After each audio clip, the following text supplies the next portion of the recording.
Hello,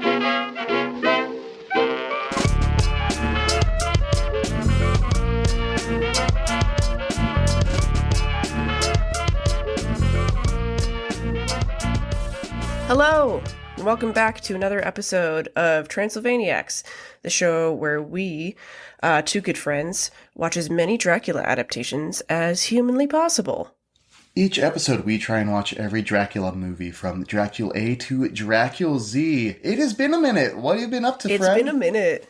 Oh my god, not much. I feel like we both just, had life stuff happen. You had a very big move, you moved houses and all that, which takes so much energy. And then my wife was defending her dissertation and all that shit. And then suddenly it was April and we were like, oh my god, we haven't recorded the podcast in a long time. Yeah, I mean, I've been trying to keep the spirit of the show alive. I do live across from a big spooky mansion that is purported to be the model for the Addams Family house. Oh my god, wait, I don't actually think I knew this. This is good information. Yeah, folks out there in podcast land, look it up, the Ebenezer Maxwell Mansion. Not to dox myself on the podcast, but... Ebenezer Maxwell, that is fictional. That name is fictional. Wow. I'm impressed by that. How have you been? What have you been up to? Oh my gosh. First moving and then settling into the new place, and... aside from that, just kind of, I don't know, goofing off, trying a lot of different art projects. I've started trying to draw. Yes. Some of the followers from my individual account, WBM Standish on Instagram, have seen some of my work. It's my work. It's fine. I'm having fun doing it. I love seeing whatever weird crap is around Philadelphia. That's my favorite thing. Is I love this drawing that Will did. And the fact that it's something he came across in the wild. I came across a good one today where it was just I was at a street festival in Manayunk, which is the Boston of Philadelphia's. Oh, no. But there is a junk shop, a true old school tried and true junk shop. And out front was a sign that says 24-hour-a-day video surveillance, no trespassing. Real ominous sign in front of it, in the window, is the most beat-the-shit Homer Simpson doll I've ever seen in my life. And the combination of the two, of this sign and this unblinking, just dead-eyed Homer Simpson, is just beautiful. I love that very much. One of my favorite Instagram accounts of all time is PWA Sinkholes, which is all just Pittsburgh sinkholes. And there's one today that's a sinkhole that is circled with spray paint, and then underneath it just says hole. I love this stupid fucking account so much. God bless our insane broken cities. Truly, the opposite sides of the state, opposite yet completely identical, bizarre energy.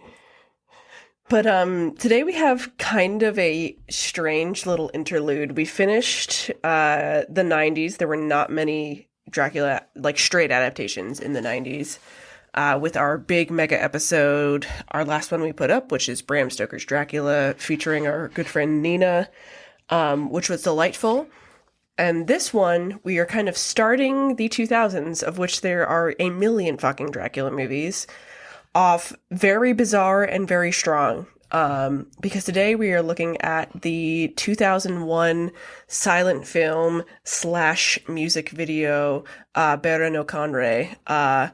Will, what the hell is this? Okay, so Bara no Konrei, or Bridal of Rose, is, as you mentioned, a hybrid long-form music video / feature-length film / silent movie that stars a Japanese band called Malice Mizer. That's amazing. First of all, amazing. Second of all, you're going to need to explain half of those words. Okay, so we've got a lot going here. What the hell is Malice Mizer? Malice Mizer is a band from Japan that is in a that is known as a visual kei or a VK band, which means visual style. Visual style refers not really so much to a genre of music as to a fashion trend. that kind of got started in the 80s, inspired by like glam metal, like Motley Crue and stuff, but also like the New Romantics and uh, like the post-punk stuff, and also goth. Because it is more like based off of a fashion than the sound, it can have a really diverse sound. Some of it is much more industrial, some of it's pretty metal, some is like very classic goth. Malice Mizer is actually the perfect band to do this particular movie, because the first time I heard one of their albums, I commented, "Oh, this actually sounds exactly what a band full of Draculas would sound like." Yeah, no, that's completely accurate. I had never heard of this band. I had just seen this on a list of Dracula adaptations, so I genuinely did not realize this was at its core basically a music video. And then we were talking about it in our little like planning chat, and Sarah, who was on the last Voyage of the Demeter episode, who is delightful, immediately went nuts because she was a Malice Mizer fan, because they were active in like the late 90s and early 2000s. And she told us her first email ever was a Malice Mizer reference. She was briefly in like a fashion fan club and has all of this old merch. I will put it up on the Instagram because it's so fucking good. But yeah, that is extremely fun. But yeah, like you said, Visual K is not exactly a music style. It's more of the like nature of the thing. They are, as you mentioned, very much about the fashion and the performance. So a lot of Malice Mizer in particular is known for like very elaborate stage performances, or they would do like silent plays before their actual music performance. And watching this makes that abundantly clear. So, do you have anything about the background of like the actual band? Yeah, so I have a little bit here. So Malice Mizer was formed in 1992. They added some different elements off the main branch of Visual K. They added elements of Ero Girl, which is a portmanteau of erotic and grotesque. That tracks completely. And Gothic aristocrat fashion, which, again, my housemate walked through and was like, "Oh, so they just like dress like dandies." I'm like, "Yeah, that you kind of got it in one, man." Yeah, that's it. I did a little, and shout out to YouTubers Miro Shiroi and for putting together like a fun little rundown of this band that I crash course last night, prepared my notes. So this movie came out right at the end of this band's career, right before their split. It features their recently, recruited frontman Klaha as the main character in this, and it seems, I couldn't find the order of events, but it seems like it came out around the same time, perhaps after an album that was critically and commercially maligned and was sort of the death knell for the band. So this was a weird little thing right at the end of their activity. And based on what I saw, the band underwent a couple of big image and sound changes. Like their early stuff was very kind of like French classical almost. And then their mid-career, they had a singer called Gact, who is still, I don't know if still producing, but is on Spotify under kind of like Visual K playlists. And that was very kind of over-the-top, almost cosplay-looking pop music. And then their drummer died. Like, their drummer had a fucking hemorrhage and just, like, straight up died. Oh my God. And that caused Gact to leave. And then that's when they sort of took on this much more gothic, and I believe the term they used to describe it was elegant funerary, like funereal style.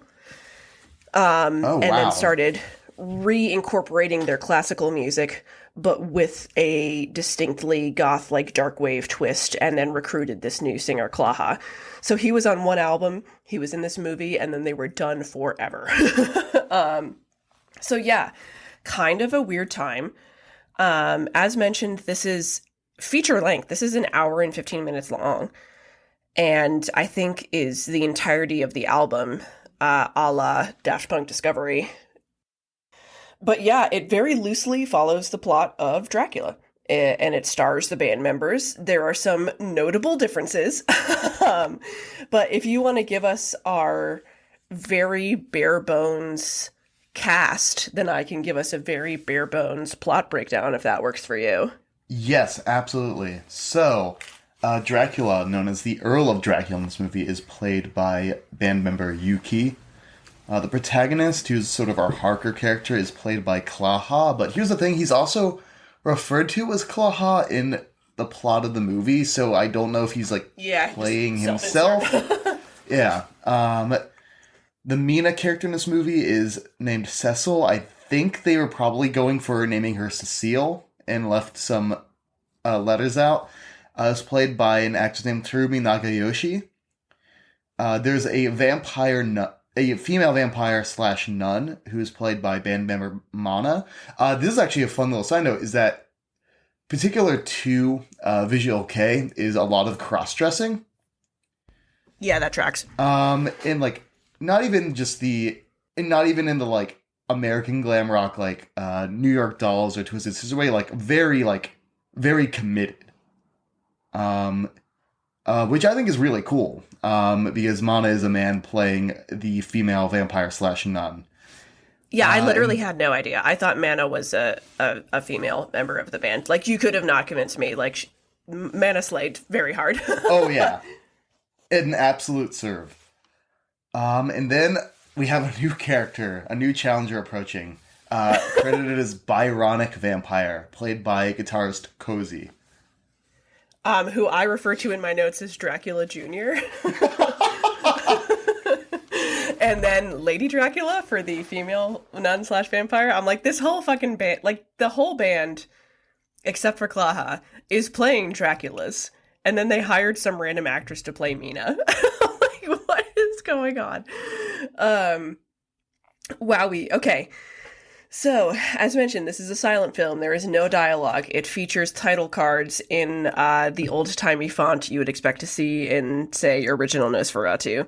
So that adds a fun kind of vintage element to this. This whole thing is a great mix of homages to the Bela Lugosi Dracula, to the 92 Francis Ford Coppola Dracula, to actual Nosferatu, and then just the culture at the time of like early 2000s, what I think would be comparable to the mid 2000s emo in the West. Like, they were kind of ahead of the curve in terms of playing up the theatricality and the androgyny. Like, you could have convinced me that every band member of Malice Mizer was Davey Havok from AFI. Oh my god! Like this entire movie could have been Davey Havok's. Oh, you're so right. So, loosest of loose plot summaries. The first half of this does follow the beats of Dracula pretty clearly. You have your Harker, you have your Mina. Harker is sent to Dracula's, castle in Transylvania, and this takes place in London, in order to help him buy property. That is exactly the way we know this all goes. What is interesting about this is that they have cut pretty much all of the other characters and then replaced them with these two other vampire characters. So Dracula in this version has kind of like a little coven going, not counting the brides, but this female vampire and the quote Byronic vampire are both kind of helping Dracula and later on working against him. So, kind of similar to the Hammer Dracula, Harker in this definitely knows about vampires ahead of time because it opens with a scene of him witnessing Dracula attacking Mina, but there's a lot of like circular direction in this, so it's not clear what is dreams, what's happening when. Not to get too deep into what is essentially an hour-long music video, but this has a very Lynchian quality to it. Would you agree? It really does. There is a lot of what we refer to in the business as dream logic or just kind of nonsense. Scenes that recur in like the exact same way just at different points in the movie. Yeah, exactly. And like, so we open with what is one of the last scenes, which is right before the final confrontation with Dracula. But it kind of works as an opening. Anyway, we go through kind of your standard beats of Dracula attacks Mina. She gets increasingly sick. Harker has to save her. He is our protagonist very aggressively in this. We have no Arthur. We have no Quincy. We don't even have a Van Helsing.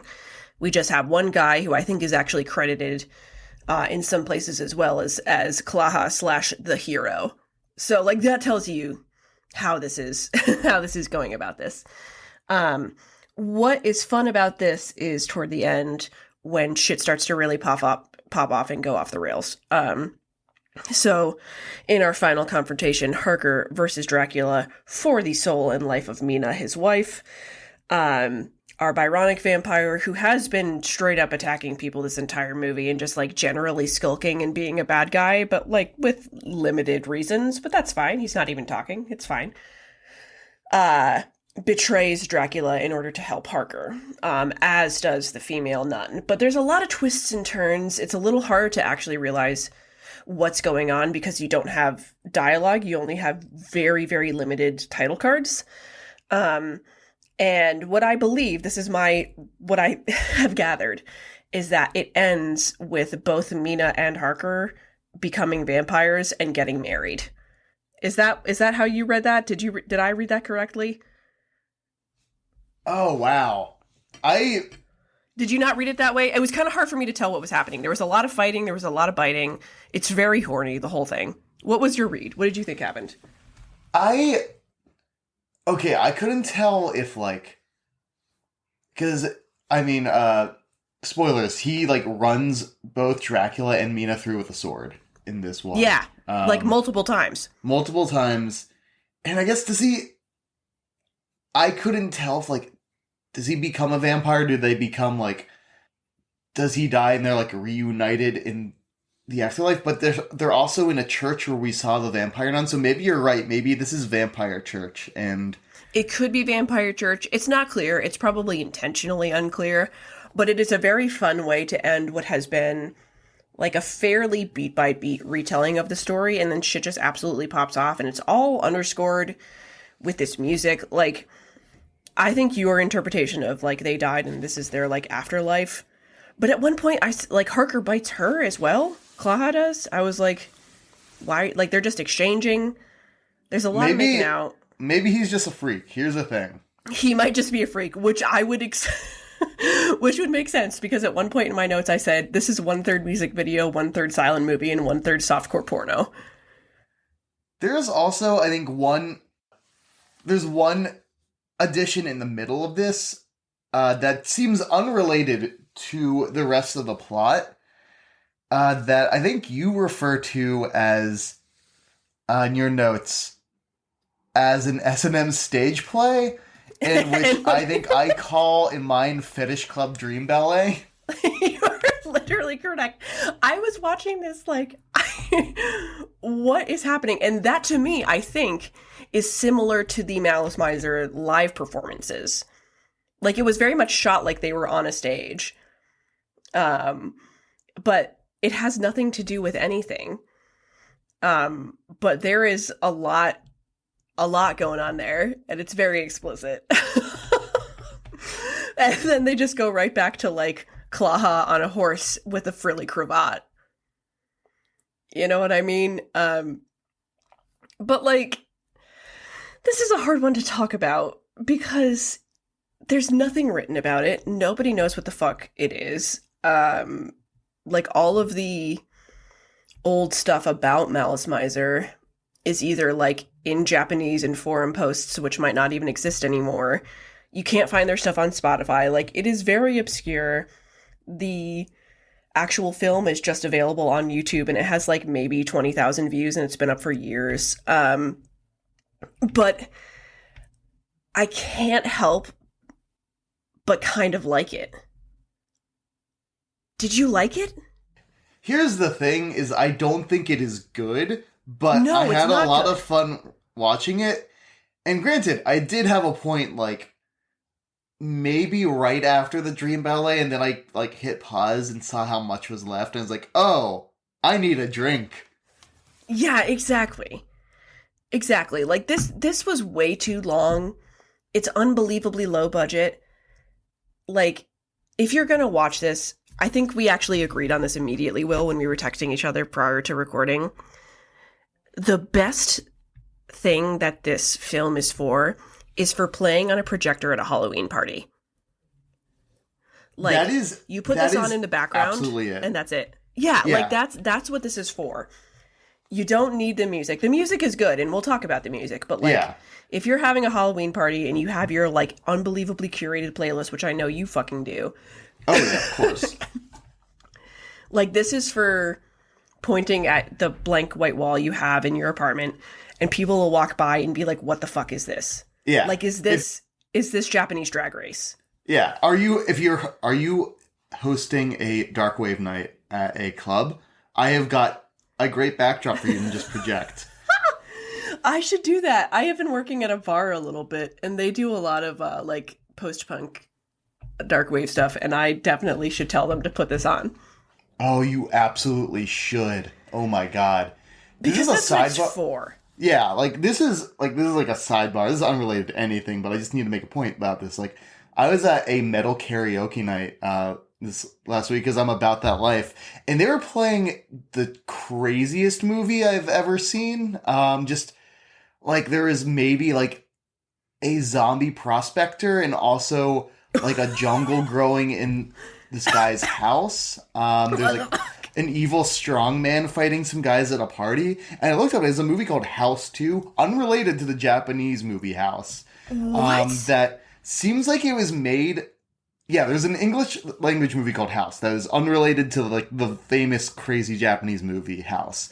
And this is the sequel that is even more obscure, but is perfect for just throwing on the background while people belt out Dio songs. Yeah, that makes perfect sense to me. And that's what this is for. That's what I think Malice Mizer should be for in general. Like I'm probably going to go on a deep dive after this on the band because I'm kind of fascinated and very confused by it all. I don't know if it's a cultural thing. But I don't know. I can't stop looking at it. It's very, and like, as you mentioned, it's way too long. And it's low budget in a way that's fun and campy, but also there are these really heavy uses of CGI in bizarre ways. Like all they do is they keep adding this really strange effect to the clouds in like every scene that you are outside. And like I don't know why. I don't understand it, and yet I cannot stop watching this. Okay, this is a weird poll. Have you ever played the video game Rule of Rose? No, I haven't. Okay. This looks like a Rule of Rose cutscene compared with an AFI music video. Okay, wait, I need to look this up. Rule of Rose is a weird game from like the late 90s or early 2000s. It was very much going on the survival horror, Silent Hill 2 kind of craze, but it has the same exact color palette of this. It's very muddy. It's very brown and green. Everything is overexposed. Everything is in soft focus. It doesn't make any fucking sense. It looks like shit. But I watched this whole thing in one sitting. Okay, I'm looking this up, and yeah. Doesn't it look like that? It absolutely does. What the fuck? Like, I'm sorry this is such a scattered episode of this podcast, but there's no good way to talk about this in the way that we normally talk about things. No. We don't know what it is. Yeah, we are reverse engineering this. We're reverse engineering this very hard. I guess the things we should talk about is because it's silent, it's hard to kind of get into the acting. And because they're not actors, with the exception of the woman who plays Mina, who does a great job, they're musicians. I feel like we should talk about what is kind of at the core of this, which is the music. Like, what did you think of the actual music that is scoring this hour, 15-minute film, which I believe is their last album in its entirety? It's interesting because apparently, like, this album did not hit with the fan base. But you know what? Yeah, I'm into it. It is like gothic And Very. like very gothic, but like in a very like Victorian, like bodice ripper Victorian romance kind of way, and not Yes. like it is not goth in the way that like The Cure is like it. Like that post-punk kind of sound. It is like No. there is so much harpsichord going on in this. Yes. This is Rammstein Goes to Church. Like this is this is weird industrial metal with a fuckload of organ. And I actually love that because I like classical music. Like, I'm a music nerd. I was a band kid. I have full playlists. Like, I have a playlist called New Baroque, which is all just stuff that sounds like Baroque music. Oh, yeah. Like, this is why Veritas Quo is my favorite Daft Punk song. Like, and at the end of the day, what is metal but classical music with distortion? Like, that's all that metal is. It's the same exact chord progressions. It's the same types of run. Like, you hear like be-do-dee-doo-dee-doo-dee-doo. Like, that could be on a harpsichord or shredded on a guitar, and it will change the genre, but it's the same fucking notes. Oh yeah, I know you heard that A Human's Touch by Twerp with that do-do-do-do-do-do-do-do-do, and it was also like, yes, we're yes, in. Immediately. I think we both had the you know that vine of the goose like squawking and its eyes turn red and lasers shoot out of it? Yes. That was you and me when that song dropped. Which we will also link because it's so good. But yeah, the music in this is interesting. And like, part of why I wish this was shorter is because I kind of wish the album was shorter.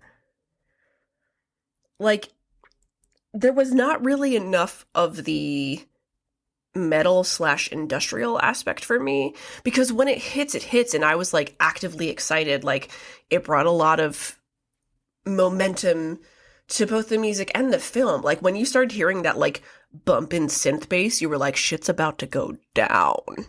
Okay, like we are fighting Dracula. We have brought out the wires, which are definitely not chopped out. Like, we are stabbing people, we are biting people, it's very horny, we are having the fetish dream ballet. But so much of it was just straight classical music, which is fine, but I think there was an imbalance. Do you agree? Yes. And I think there's a lot of padding in this movie to fit the runtime of the music. Because, and maybe this gets us into some of the acting, is that so much of Klaha's acting in this is a camera holds on his face while he gives the bitchiest pout I've ever seen in my life. It's amazing. Yep. And there's a lot of this movie that is him riding a horse, but it is just like his face bobbing up and down as he's like really trying to stretch out with the music. Right. It was just way too fucking long in that regard. Yeah. And like, one of the difficulties about Dracula as a text is that there is a lot of travel, and it's hard to keep it exciting. But that's what you change in an adaptation. You know what I mean? Like, you don't have to be faithful to the riding horses around sections of Dracula because you have added 2 other vampires. Just fucking cut it, homie. Like, it doesn't matter. You can do a best of. Like, I like that this was a movie, but it could have been 45 or 50 minutes. Oh, yeah. That would have gotten the point across. This could have been a half hour. This could have been a tight 30 with just the best parts, more particularly with the vocalist. Like, there's a large sections of this that are instrumental, but Klaha has a really interesting voice that really adds to the kind of gothic nature of all this, because there's a lot of female choral stuff, which is fun, but that's expected. Whereas his like very haunting vibrato baritone is not expected, and I would have liked more of that. You mentioned that it probably could have been shorter, but also I feel like watching all of this, it really occurred to me, why are more bands not making weird, low-budget movies? And I'm not talking concert films. No, that's the coward's way out. I mean, like, a narrative film. You make a great point, and I do want that to become the norm. Like, I think Kristen was telling me, because obviously we all love Daft Punk, Electroma is a film of theirs which I don't think that's a single album. I think it's a couple, or maybe it's Human After All, but I don't quite recall. But that is a feature-length movie. But about half of that is them walking around the salt flats in Southern California or wherever in Death Valley. But I want more of that. I want more weird experimental shit that nobody watches, but eventually gets covered on a podcast 23 years later. You know? Yes. Like, I think I've seen news that Ghost, the band Ghost, is doing some kind of film, and they better not be taking the coward's way out and just be doing a concert film. I need to see the most indulgent imagery that Tobias Forge can come up with committed to film. Is it going to be unwatchable? Yes. Will I be there, like, front and center? Absolutely. Yes, Hundo P. You're right for that. They have a whole YouTube lore thing. I'm not up on it, but there's a lot of it. If we're ever bored sometime, we can get into that, but I do fear for our sanity afterward, you know? Yep. My God. Okay, so a couple other things. I kind of mentioned that this is very referential to a lot of previous Draculas, and I think that you mentioned something like that too. Like you said that this is kind of like what we have liked, kind of takes bits and pieces from other adaptations that we liked. Was there anything absolutely. that jumped out to you that was like either referential or like fun or like an Easter egg? Well, there's also, I think there's a scene where we have, it might be in Dracula's castle where they're going up the stairs, and there's a scene that feels like it is both that iconic shot from Nosferatu of Orlok's shadow going up the stairs, but it's also doing like the crazy like scurrying around, so it's got a lot of it's got a bit of that Bram Stoker's Dracula. It feels like there's a lot of the Coppola film in here. There's a scene where Dracula, and this is straight up wearing that same like Victorian dandy outfit with the little glasses and the top hat. Oh yeah, and the big curly hair. Yep. There is also, I mean, more than a little bit of Interview with a Vampire in this, for sure.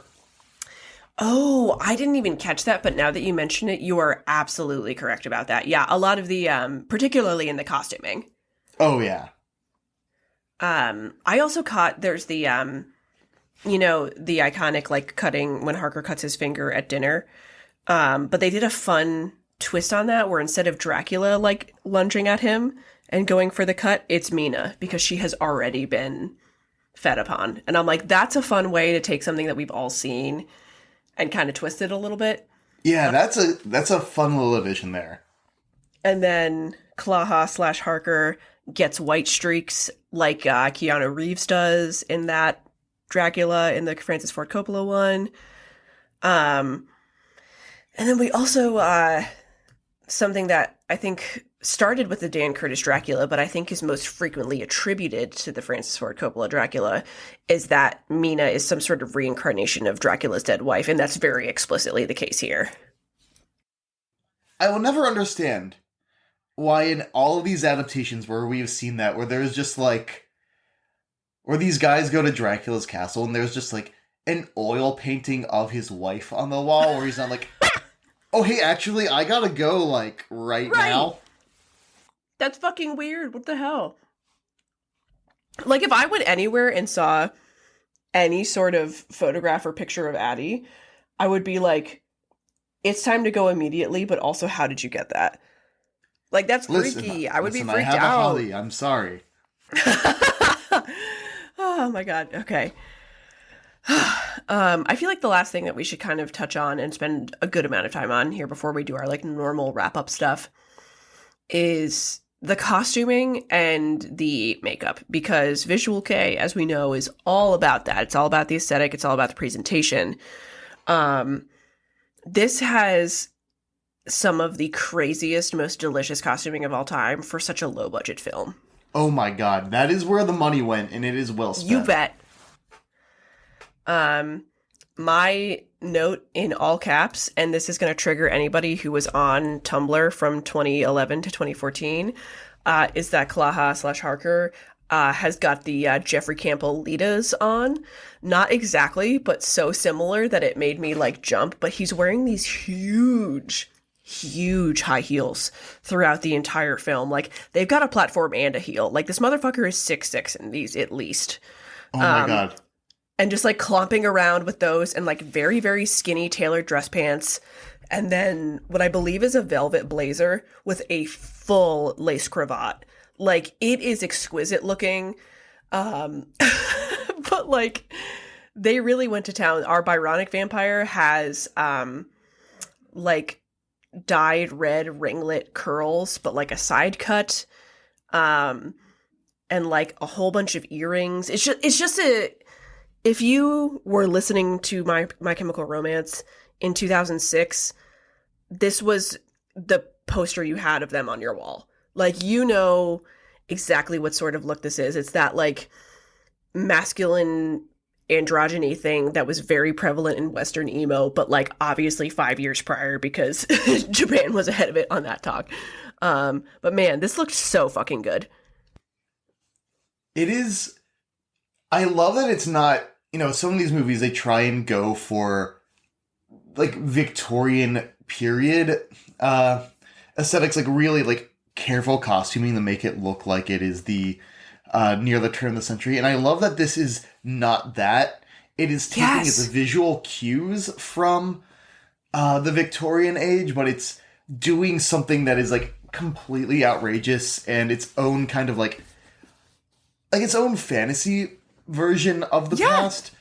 Yeah, no, that makes sense to me. And it really works. Like, if the whole thing about Visual Kei is the presentation, they fucking nailed it here. And, like, even though this is shot weirdly, even though it's edited even weirder, it's overexposed and muted at the same time. Like, it looks like dog shit, but not the costumes. They look fucking great. The makeup is great.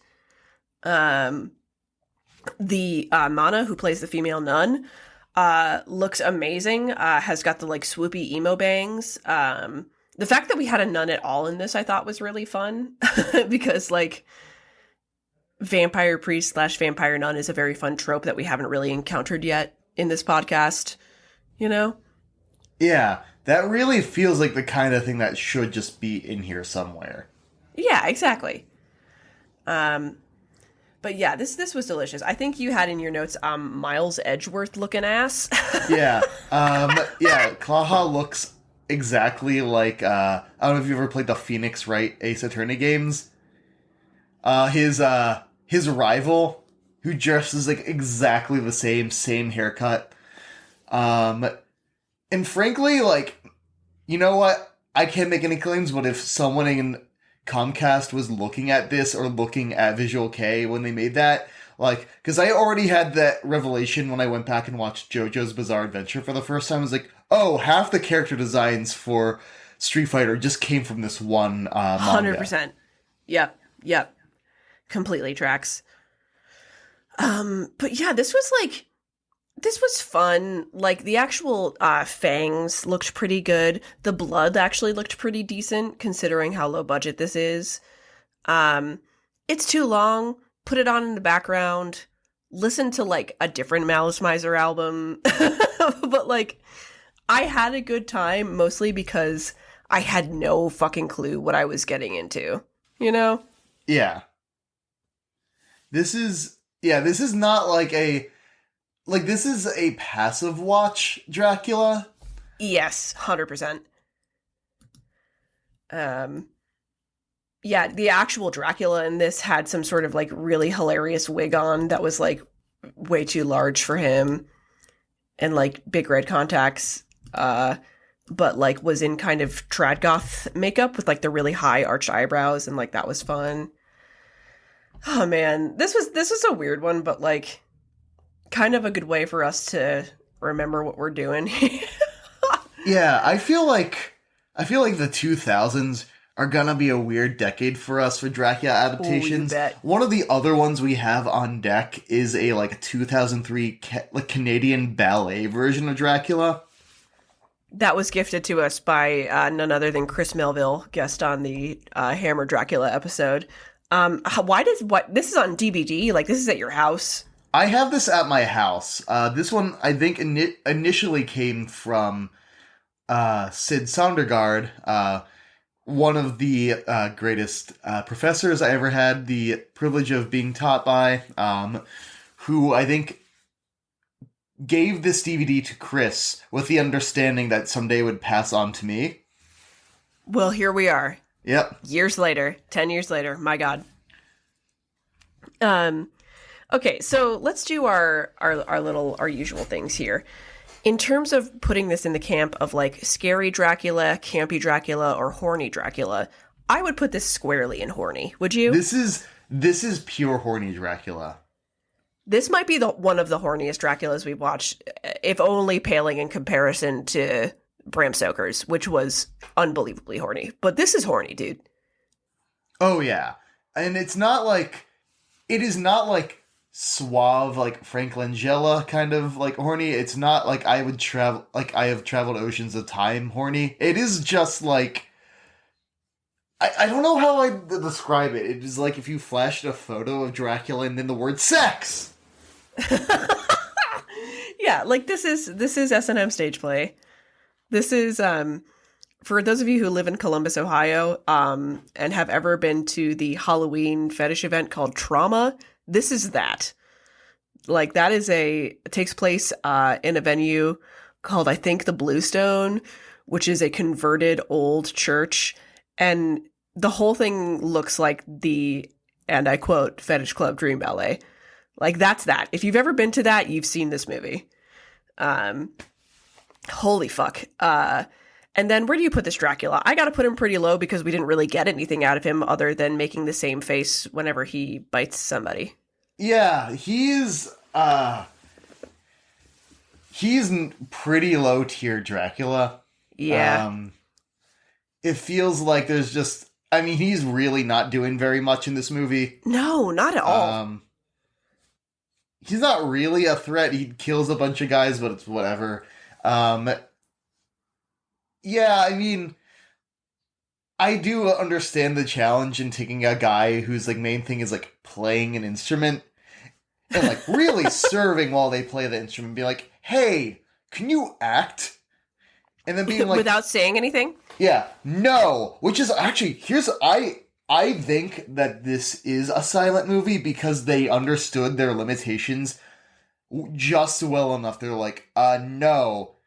Any dialogue I'm going to say is coming out real stilted, but I can certainly, like, strike a pose while the camera holds on me for a little bit. Honestly, they made the right call there. That was smart, actually. Yeah, no, he's got to be low tier. Sorry, bud. But, was outserved also by Klaha and our, quote, Byronic vampire, who was kind of a fun addition. Now I'm like, I need to see more Draculas that have Dracula Jr.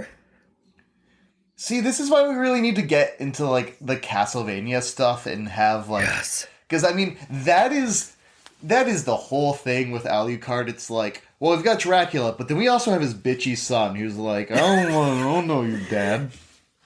And, like, you can definitely see where the anime in particular has taken cues from Visual Kei, for sure, in terms of, like, the elegant kind of high gothic. Oh my god, yeah. Yeah. But yeah, this was fun. Do you want to pick a note from mine? Oh my god. We've got some good options here. My favorite, because my favorite here is like, I think your justified question, where the fuck did they even shoot this? Because I think the answer is at the end credits, and it's crazy, because I think part of it is literally filmed in, like, a stained glass museum. Holy shit. Wait, okay, that makes perfect sense. But I'm like, where is this? Like, and they got a bunch of random white people to be in this as well, and I'm like, like, there's just an old white guy who gets killed by Dracula immediately. Oh, God. Mine from you is not something on your notes, but the text you sent me immediately when you started this film, which was, finally, a Harker who serves cunt. Yeah, too fucking good. Too good. And then lastly, I have a tweet for us. Oh, thank you. You're so welcome. This one is by @SpookyScoog. Dracula, you gotta stop, man. Me turning another vegan into a vampire. LOL, but they get so mad. Oh my god. How has this not been made into a movie yet? I don't know. I need to see Vegan Killer. But coming up next for us is probably going to be Dracula 2000, which will be fun because it's fucking horrible. So that will get us back into our more regularly scheduled program. But thank you for joining us on this really bizarre little adventure. Yeah, and thank you for sticking with us during this little hiatus of ours. For sure, for sure. Well, we will catch you next time, y'all. Bye.